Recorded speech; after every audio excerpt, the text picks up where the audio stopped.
It's Mitchell here, coming to you through my YouTube channel, The Added Voice. This video right here is on Conor McGregor versus Donald Cerrone at UFC 246. Conor McGregor's come off a long layoff. He hasn't fought in over a year since he last fought Khabib Nurmagomedov. Lost badly, but turned out he had a broken foot and everything that followed after that. But this video, I wanted to show a few clips of, he said what he wanted to do, his comeback fight. He wanted to fight Cerrone at 170. And you'll hear him say it, but he said that he wanted to fight at 170 because he promised he would fight Cerrone first and foremost.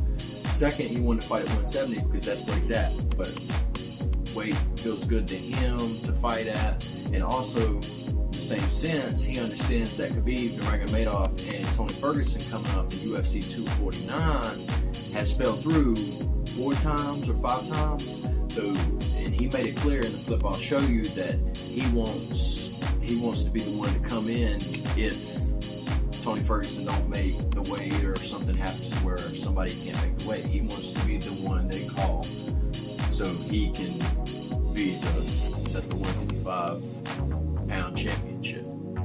Conor McGregor's went through a slide. You know, he's went through a lot of legal trouble. He had the bar incident, you know, with the old man. He had the phone incident where he smashed the phone. He has the allegations with the woman or women that's in trial and under investigation in Ireland right now. But he's not been charged with anything, you know. Just because somebody's going through trial or something like that doesn't mean they're guilty.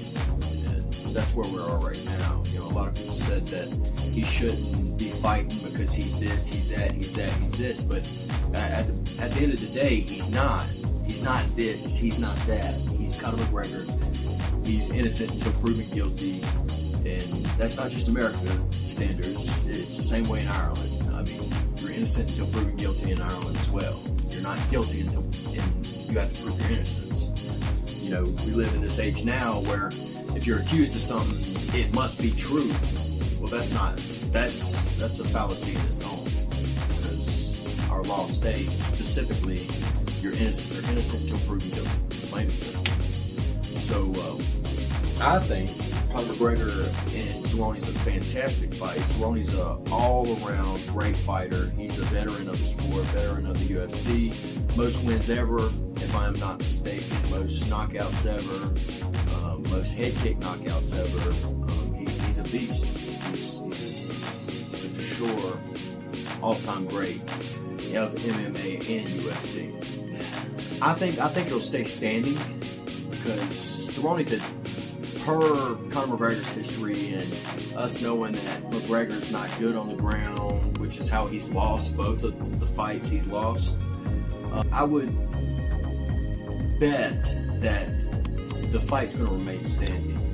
And if it don't remain standing, and Cerrone, let's say, takes him down and wins by submission, it'll be as if Cerrone lost, because the people don't want to see. I mean, that's, I think, one of the main reasons why Cerrone and McGregor got picked, because they want to see a standing bang. They want to see the hands. They want to see the skills of them go toe to toe fight. They don't want to see nobody going to the ground. They don't want to see takedowns. They don't want to see none of that. They want to see straight boxing or kickboxing if need be. I think Conor McGregor's going to win. If it stays standing, I really do see Conor McGregor winning, and I see him winning in a demanding fashion. And when I say demanding fashion, I mean I see him winning within the first round, definitely. Knockout, not TKO, but knockout. Not flash knockdown where it knocks him down and he comes back to. No, knockout, clean, flat, knockout, straight, like a boy. But anyways, I'm gonna switch to the clips, show you the clip of him talking about his new rise and what Conor McGregor wants to do, in his own words, what he wants to do in 2020. And then I'm gonna switch to a clip with Dana White saying that he's looking the best he's ever looked, per Dana White's words. I mean, me and Donald have had a history for a while, right? And I did say it, right? if you look at the list of call-outs or the people that I've engaged with, Donald was probably one of the first ones. So he's first on the list, and that's it. And I'll get to every single one of them also. Well, first of all, it's what I weigh right now. What's the lightweight title fight on? Is April, is it? April or March? So why cut weight to that, and then likely something will happen there, so I'll be ready to slot in for that bout. So a good fight. I know Donald's a good fighter, great records, most knockdowns, most head kicks, most fights, most rounds. He's got a lot of UFC records under his belt, so I'll get a great camp, a great fight, and then it'll take me into the year. I'm looking at this as a season, so this is the beginning of the season. Donald was the first one that I agreed to have a bout with, and here we are. No, I'm not going to 170 just for Jorge. You know the way they are. It's happened multiple times, right? Scheduled 4 times in a row. Now this is the 5th. For me, I'm back in my old frame of mind. I just want consistency. I want competition. It's what I love to do. You know, to be in that healthy state of mind and in my body also. So that's it. Whoever, wherever, I can build right. Well, I don't really care about that, to be honest. I want the gold. I'm after the gold. 155, 170. And they're the belts I am chasing now.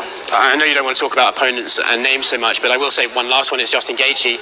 Recently you even tweeted Lola Gaethje. Yeah. He's been very vocal about how this idea of... He's on the list. Yeah. No, I'm just having fun with it all now. He is trembling. That man is trembling. He doesn't want it. He doesn't want it. You know, you get it, and he's trying not to lose it again, so... Because Conor wants to fight 3 times this year, and he's hoping that if he beats Cowboy, he can turn right around and fight Habib. But, you know, Conor thinks the way Conor thinks, and so his thing is, I'll fight Cowboy, I'll beat Cowboy, and I'll be ready to fight Habib at 155 if anything happens. Yeah, we might have to... Because we're going into Habib-Tony again, so that's true. Yeah. You know what I mean? Yeah. So in Conor's mind, Conor would be ready for that fight. Okay. We saw from Justin Gaethje, he said, why is Conor McGregor going to get a 155-pound title shot if he fights at 170 pounds? Guys, Conor, look what Conor's done over the last however many years, right? And, you know, and then he loses to Habib in a fight that was, you know, when you talk about bad blood, it's like next level of bad blood. And, you know, Gaethje was on his way up too. And we've offered Gaethje a lot of fights that Gaethje hasn't taken either. So Conor is in line next for this fight if he beats Cowboy. You almost look... This is the reason that Conor McGregor is so intriguing, and why, you know, so many fans love to watch him fight. You ever think and you got to love the fact that a guy is willing to fight anybody. For sure. I mean, believe me, I've said this a million times. I'll say it again. I've been in the trenches, and when we're standing in the living room and fights pull out, Conor McGregor will fight anybody. Yeah. Conor doesn't care. A fight. You just said it. He hasn't been charged with anything. You can't stop a guy's ability to make a living when he hasn't been charged with anything. And you know, everything that Conor has. Listen, has Conor made a lot of bad decisions over the last few years? Unbelievable amount of bad decisions. But everything that he was involved in, the cell phone slapping incident, he pleaded guilty and he paid the guy. The guy that he punched in the bar in Ireland, he pleaded guilty and he settled with the guy. I mean, everything that he's been accused of, he's handled and done. Right. Or charged with, I should say. Everything he's been charged with. You know, he hasn't been charged with anything here. Are you going to stop a guy from making a living when he hasn't been charged? Okay, well...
take over again. I mean, when he took over before, and his rise, as fast as it was, as exciting as it was all him. He called the shots. He called the rounds. He told you when he was going to knock somebody out. He told you when he was going to do it. He told you how he was going to do it. He told you where he was going to do it. And he did all that.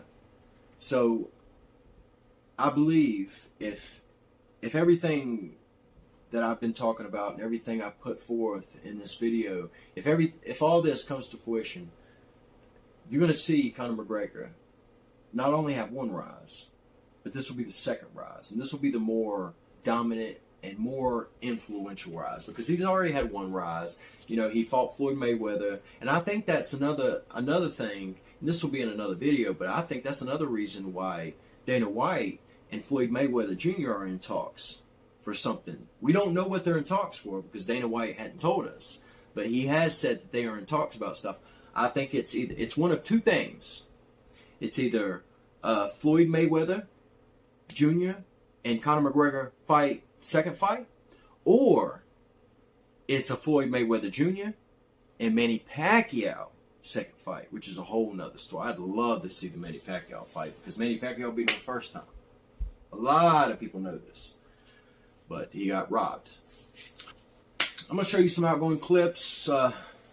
Just, if you don't know Cerrone, give you a full take on Cerrone,